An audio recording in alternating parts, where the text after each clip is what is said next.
एक भिखारी railway station पर रहता था। वह रोज ट्रेन में चढ़ता और एक स्टेशन से दूसरे स्टेशन तक जाता था। रास्ते में वह ट्रेन में बैठे यात्रियों से भीख मांगता था। कभी उसे पैसे मिलते, कभी नहीं मिलते थे।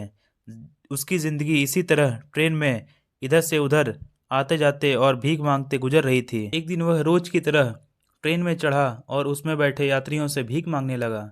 वह एक कंपार्टमेंट से दूसरे कंपार्टमेंट में घूम रहा था। तभी एक कंपार्टमेंट की कोने की सीट पर उसे सूट बूट पहना एक व्यक्ति बैठा दिखाई पड़ा। वह व्यक्ति काफी अमीर लग रहा था। भिखारी ने सोचा कि इस मालदार आदमी से ज्यादा भीख मिलने की गुंजाइश है।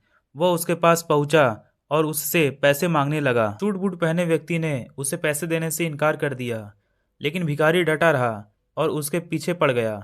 भिखारी की इस हरकत पर उस व्यक्ति को गुस्सा आ गया। गुस्से से वह बोला, बड़ी अजीब हो, मैं तुम्हें पैसे देने से मना कर रहा हूँ और तुम मेरे पीछे पड़ गए हो। चलो ठीक है, मैंने तुम्हें पैसे दे भी दिए, तो ये बताओ कि बदले में तुम मुझे क्या दोगे। यह सुनकर भिखारी सोच में पड़ गया। कुछ देर सोचने के बाद बोला, साहब, मैं आपको क्या दे सकता हूँ। मैं तो एक भिखारी हूँ। लोगों से मांग मांग कर अपना पेट भरता हूँ। किसी को कुछ देने की मेरी औकात ही नहीं है। जब किसी को कुछ दे नहीं सकते तो मांगा भी मत करो। सूट बूट पहने व्यक्ति ने भिखारी से कहा और वहां से उठकर चला गया। उस दिन भिखारी जब ट्रेन से उतरा तो सोचने लगा कि मैं लोगों को क्या दे सकता हूँ। नजर इधर उधर दौड़ाने पे उसे फूलों से लदे कुछ पौधे दिखाई पड़े। उसने सोचा कि जब कोई मुझे भीख देगा तो बदले में मैं उसे एक फूल दे दिया करूंगा। उस दिन के बाद से वह अपने साथ एक झोले में फूल रखने लगा। जब भी कोई उसे भीख देता वह झोले से निकालकर एक फूल उसे दे देता। भीख देने वाला यह देखकर खुश हो जाता। भिखारी को भी ये बड़ा अच्छा लगता। एक दिन ट्रेन में भिखारी को वही सूट बूट वाला आदमी फिर से दिखाई पड़ा।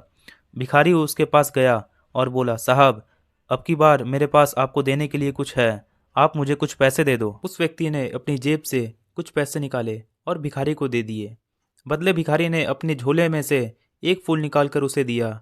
वह व्यक्ति खुश हो गया और बोला, मुझे लगता है कि तुम व्यापार सीख गए हो। तुम्हें लेन देन का मतलब समझ आ गया है। जब तक किसी को कुछ दे नहीं सकते, लेना नहीं चाहिए, समझे। उस व्यक्ति का स्टेशन आ गया था। वह ट्रेन से उतरकर चला गया, लेकिन उसकी कही बात भिखारी के दिमाग में घर कर गई। जब वह ट्रेन से उतरा तो प्लेटफॉर्म पर खड़े होकर जोर जोर से चिल्लाने लगा, मैं भिखारी नहीं, व्यापारी हूँ। अब मैं भी सूट बूट पहनकर घूमूंगा, मेरे पास भी ढेर सारे पैसे होंगे। लोगों ने उसे ऐसे चिल्लाते हुए देखा तो सोचा कि ये भिखारी पागल हो गया है। उस दिन के बाद से 6 महीने तक वह भिखारी न स्टेशन पर और न ही ट्रेन में नजर आया। 6 महीने बाद एक दिन ट्रेन में 2 सूट बूट पहने व्यक्ति मिले। एक व्यक्ति ने दूसरे व्यक्ति से कहा, आपने मुझे पहचाना? हम पहले 2 बार मिल चुके हैं। नहीं तो, मुझे ऐसा नहीं लगता। मेरे ख्याल से हम पहली बार मिल रहे हैं, दूसरे व्यक्ति ने उत्तर दिया। आपको शायद याद नहीं सर, मैं वही भिखारी हूँ जिससे पहली बार आपने सिखाया था कि लेन देन कितनी बड़ी बात होती है, और दूसरी बात सिखाया था कि मैं भिखारी नहीं, व्यापारी भी बन सकता हूँ, बशर्ते मैं अपनी सोच बड़ी कर लूँ। आज देखिए, मैं एक व्यापारी बन गया हूँ। आपकी बात मानकर शुरुआत में मैं फूल तोड़कर बेचने लगा। कुछ पैसे जमा हुए तो मैं फूल खरीदकर बेचने लगा। आज मेरा फूलों का बहुत बड़ा व्यापार है। सब कुछ आपकी सीख की बदौलत है। आपका बहुत बहुत धन्यवाद सर, मेरी ज़िंदगी बदलने के लिए।